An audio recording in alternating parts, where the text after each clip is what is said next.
Now, we want to ask for it to actually scaffold some things out. In ask mode, it's not going to go and actually make these edits to the files, but it is it is going to show me a bunch of code, which could be helpful. Generate the dashboard controller and do nothing else. Hello again. Now we get to generate some actual models and things in the Rails app. I think last video we talked about Rails new. Well, in this video we're going to talk about Rails generate. And I am totally unscripted, and we're going to put on our science glasses here just in case there are any explosions. These are too well used, so I'm actually not going to wear them so I can see what I'm typing. But I have on my figurative glasses of science to protect my eyes from whatever may happen here. Hopefully nothing will explode. So let's just start Aider. Let's try the simple case. We're building the Instrumento app. This is the app that will help us track our practice sessions for whatever instrument that we're trying to learn, and set goals and try to hit them. So now we've got a blank prompt. We've got a scaffolded blank Rails application, which is just showing the Rails logo here, just to refresh our memory where we're at. And now we want to do what? We want to be able to interact with some things. We want to have practice sessions, and we need to load into our minds, because it's been a couple days, what we were even building in the first place. Well, if you recall, we had Claude create some wireframes, and you can go back in some previous videos and see those. But what I've done is I've downloaded the wireframes. Aider has the facility to add, there it is, to add a file into the context of this conversation. So we have added it to the conversation now, and I actually want it to read only. Let's see. All right. I want to add it as a read-only file so the AI does not try to make any changes to the wireframe. We don't need that anymore. It's just a guide. So I'm going to say, take a look at the wireframes and let's figure out what we need to scaffold in this new Rails app, this completely fresh Rails app, to have the basic elements of this wireframe available to us to start coding on top of. So we'll see. Hopefully you don't have to be too eloquent in your description. Okay, good. So based on the wireframes provided, we'll need to scaffold several key components in our new Rails app. We want a dashboard, we want goals, practice sessions, progress, instruments. Okay, yeah, we've got models. That all seems reasonable. Now it's going to ask you if you want to add things to the chat. Yes, we can add the routes to the chat. So now Aider is pretty eager to get to work. You're going to see that it goes a little bit crazy off of very little prompting. So I like to think of the AI, especially Claude, seems to be very eager. And within this tool, Aider, it has some system prompts that seem to encourage this as well. So it's like a sports car with an overpowered engine. You've got to be really light on the pedal here. So I'm going to decline to create any of these files. I'm sure they're okay. But in general, I prefer to, add scaffolding. So we're going to undo. It's really easy to undo whatever it does, so that's nice. Now we're going to change the chat mode to ask, okay? And what that does, we're going to drop application controller. So now that we're in ask mode, it's not going to be so eager to start writing code. That's exactly what I want. So let's go back to voice mode. Take a look at the wireframes for this new application and figure out what Rails generators we need to scaffold in order to start building on top of it, and anything else that's required. Make a checklist. So it makes a literal markdown checklist for me. Kind of neat. Add the gem file to the chat. Manually update the routes. That's not true, because the generators will add routes. We probably will need to add associations to the models, and we'll need to edit the views for sure. Add gem file to the chat. I'm just gonna let's see what it does with these things. It's asking for, why is it asking for database.yaml? So in ask mode, it's not going to go and actually make these edits to the files, but it is it is going to show me a bunch of code, which could be helpful. You may want to go back and reference this. Okay, so now we're back in ask mode. It's done everything that we asked it to do. So let's take a look at some things. This is the seed file that generated for us. That's nice. Let's add mvp.md. So you can create new files from this. Put it in chat mode code. Put the checklist in the MVP roadmap markdown file. Fingers crossed that it doesn't go off and try to implement this stuff.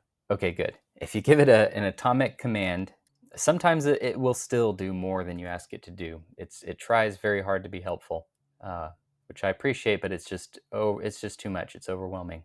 So now we've got this, so we can track our progress as we build out these things. So that's nice. So now what we would want to do is clear out our conversation and kind of start from scratch using the checklist that we've just created.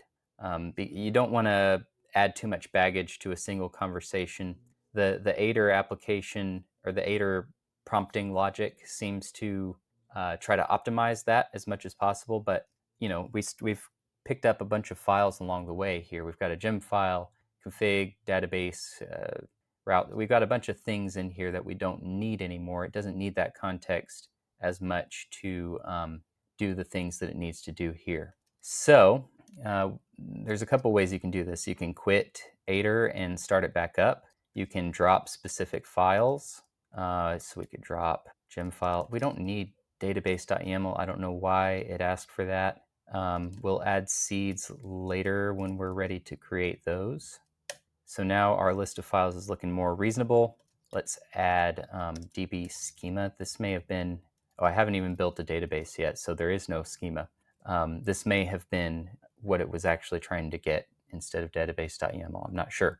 So now we want to ask for it to actually scaffold some things out. So let's try to be very gentle on the gas pedal here. Please scaffold the first item on the scaffolding checklist. Generate the dashboard controller and do nothing else.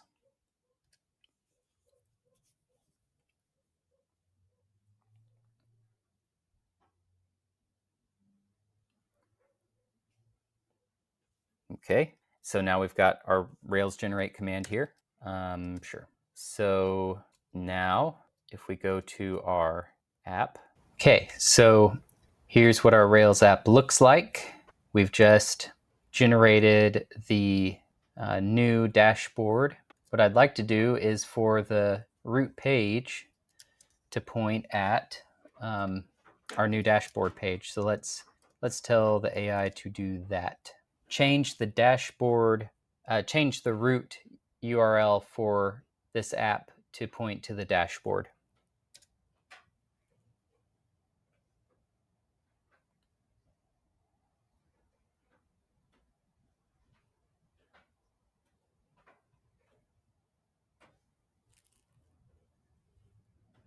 Okay, let me look at that. Root dashboard index. We'll see. We'll see about that. Oh, whoops. Okay. Yeah, it'll ask you to randomly run the Rails server. I've not figured out how to make it stop doing that. Okay, and now we're pointing at the dashboard index. So now we could go further and have it lay out the dashboard. And this is where you can make a decision. Do I want to go broad and then start refining things from there, or do I want to try and make this page kind of stub it out and make it look pretty decent and then start adding in the real features from there? There's something to be said for both approaches. One thing I like about making the page polished first is that it is kind of motivating to have something that looks nice right up front. So let's drop the routes. Let's add layout. Yes. let's add views. Yeah, one quirk about this thing is untracked. It seems like the views ought to be there. Okay, so the dashboard view is there. Let's see. I think there's a bug in Aider where sometimes the newly generated files are not showing up correctly. So I'm going to tell it, what am I going to say? Say, come up with a theme for this thing. I want to give it some sort of direction. It's for learning, education, but we also want it to be engaging and fun. I'm not picky on the colors or anything for this app, so let's just give it those parameters and see what it does. I would like you to generate a fun and engaging layout for this application that will be compatible with the wireframes that we've already added, but not necessarily constrained to the exact specifications of the wireframes. Feel free to polish the design and the user interaction and come up with something fun and unique.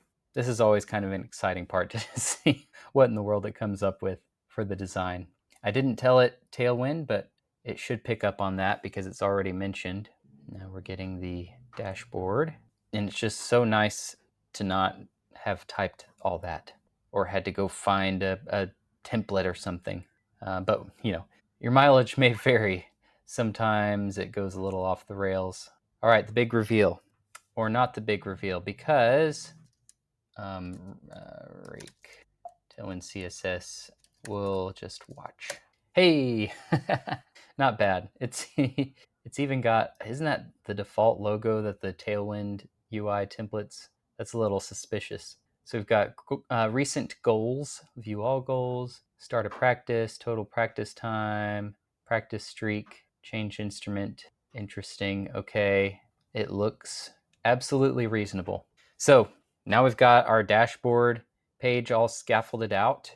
I think this video is getting a little bit long, so in the next video, we're going to actually start to generate some models and start filling out some of these screens. So that's going to be exciting, and we'll get to see a little bit how the workflow works with Aider when you start getting into a more back and forth collaborative situation with it, when you're actually needing to tell it to adjust the code and you're needing to pay attention more to what code it spits out. Because so far, the only code I've had it right is the actual application layout code here. So yeah, I've been teasing the code for a long time. We will get there. I just want to set a solid foundation for starting from scratch with a Rails app. And starting from scratch with a Rails app, and it involves running these scaffold commands, Rails new and the Rails generator commands. And you don't really want to go against the grain there when you've got great tools built in. And Aider and these AI tools tend to get really aggressive with trying to create files, and it might get out of hand. It might get to the point where it's not really conventional or idiomatic Rails. So you need to learn how to control it, learn how to direct its energy in short focus bursts, and get it to generate exactly the specific thing that you're wanting to work on in that moment. And we're going to look into that more. And I'm still evolving my approach with this. I've got a few things to show in my workflow where I can add different little prompts that direct it in different ways. And I've also learned a few things about which models follow which directions better than others. And we're going to look at how to develop using different models. It's very seamless. You just throw your API key in there, and any model is just a few keystrokes away. It's pretty cool. So I'll see you in the next video.